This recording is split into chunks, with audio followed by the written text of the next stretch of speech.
দিল্লি বিস্ফোরণ কাণ্ডে white collar সন্ত্রাস, বিস্ফোরণ কাণ্ডে আরও নিবিড় পুলওয়ামা যোগ। বিস্ফোরণ কাণ্ডে জড়িত চিকিৎসকদের তিনজনই পুলওয়ামার বাসিন্দা। এই i-20 গাড়ির চালক উমর উন নবীর বাড়ি পুলওয়ামার কোইল গ্রামে। উমর এই গাড়িটি চালিয়ে নিয়ে যায় এবং বিস্ফোরণে তার মৃত্যু হয়। বিস্ফোরণ কাণ্ডে ধৃত অপর চিকিৎসক সাজাদ আহমেদ মাল্লার বাড়িও পুলওয়ামায়। ফরিদাবাদে বিস্ফোরক উদ্ধারের ঘটনায় ধৃত মুজাম্মিলের বাড়িও হচ্ছে পুলওয়ামায়। ফরিদাবাদের ঘটনায় ধৃত আদিলের বাড়ি কাশ্মীরের কুলগামে। খবর এনআইএস সূত্রে।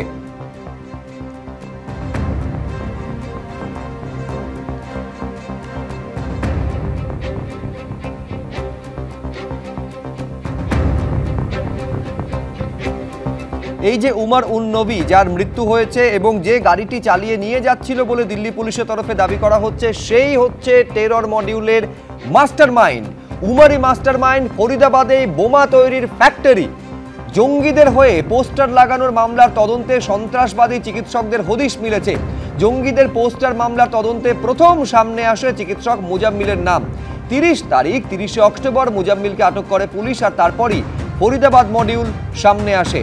ডাক্তারি করতে অনন্তনাগে গিয়েছিল আদিল, আর সেখানেই সে লকারে AK-47 রেখেছিল, যেটা আপনারা জানেন যে যৌথ অভিযানে উদ্ধার হয়। তারপরই ফরিদাবাদ সাহারানপুরে আসে উমর, আদিল, মুজাম্মিল, ইরফান, এদের নাম আসে। ফরিদাবাদে একসঙ্গে কাজ করতেন 4 জন চিকিৎসক। এই 4 জন চিকিৎসক যে ঘরে মুজাম্মিল এবং উমর থাকতেন, সেখানেই প্রচুর বিস্ফোরক পাওয়া গিয়েছে। আবার ফতেপুর দাগা গ্রামে আরেকটি ভাড়া বাড়িতে অ্যামোনিয়াম নাইট্রেট পাওয়া যায়। ফরিদাবাদের টেরর মডিউলের পর্দাফাঁস, আরও 6 জনকে আটক করা হয়েছে বলে সূত্রের খবর।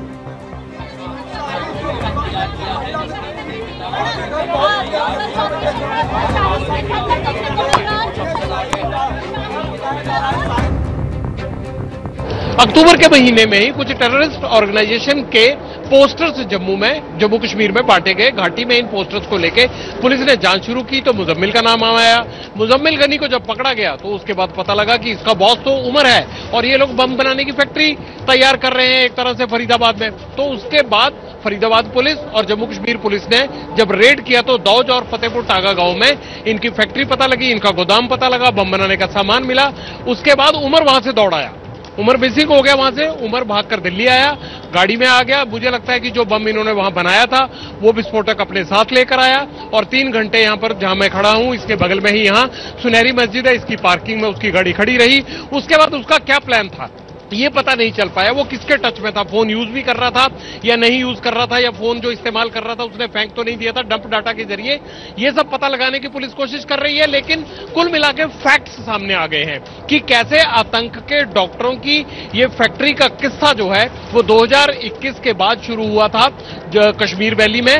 और ये डॉक्टर जब यहां फरीदाबाद और सहारनपुर आ गए तो उन्होंने उसे अंजाम देने की ओर बढ़ाया और इसी के चलते ये पूरा ऑपरेशन हुआ। एक्चुअल फैक्ट्स ये हैं।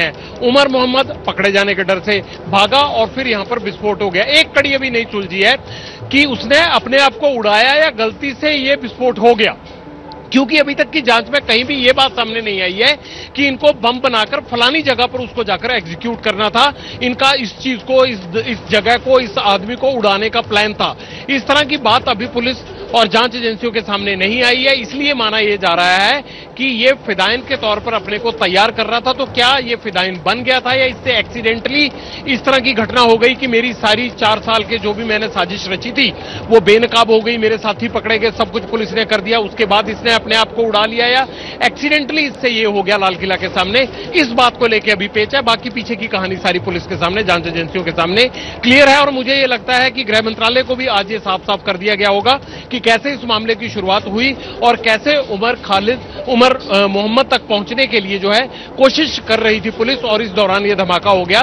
ये सारी चीजें विस्तार से बताई गई हैं। और इसमें आगे क्या कोई इस प्लानिंग का और लोग हिस्सा हैं, कोई और लोग वांटेड हैं, किन लोगों के साथ, तारिक जैसे जिसने गाड़ी दी थी वो अभी तक मिसिंग है। क्यों मिसिंग है? डर के मारे मिसिंग है या वो भी इस साजिश में कहीं आगे की कड़ी है? इन तमाम चीजों को लेकर जो है वो अलग अलग पुलिस और जांच एजेंसियां काम कर रही है। দিল্লি বিস্ফোরণের ঘটনার পর কলকাতায় অ্যালার্ট জারি করা হয়েছে। আপনারা জানেন যে 14 তারিখ থেকে ভারত দক্ষিণ আফ্রিকার টেস্ট শুরু হতে চলেছে। তার মধ্যে দেখতে পাচ্ছেন গৌতম গম্ভীর কড়া নিরাপত্তা ব্যবস্থার মধ্যে কালীঘাট মন্দিরে তিনি এলেন। আমি জানবো, কথা বলবো, আমাদের প্রতিনিধি আবির দত্ত রয়েছেন। আবির, দেখো, আমরা যেটা দেখলাম যে আজকে ঠিক 4টের পর হোটেল থেকে গৌতম গম্ভীর, ভারতীয় দলের তিনি কোচ, তিনি এসে পৌঁছলেন কালীঘাট মন্দিরে। কালীঘাট মায়ের মন্দিরে তিনি প্রণাম করার জন্য আসেন।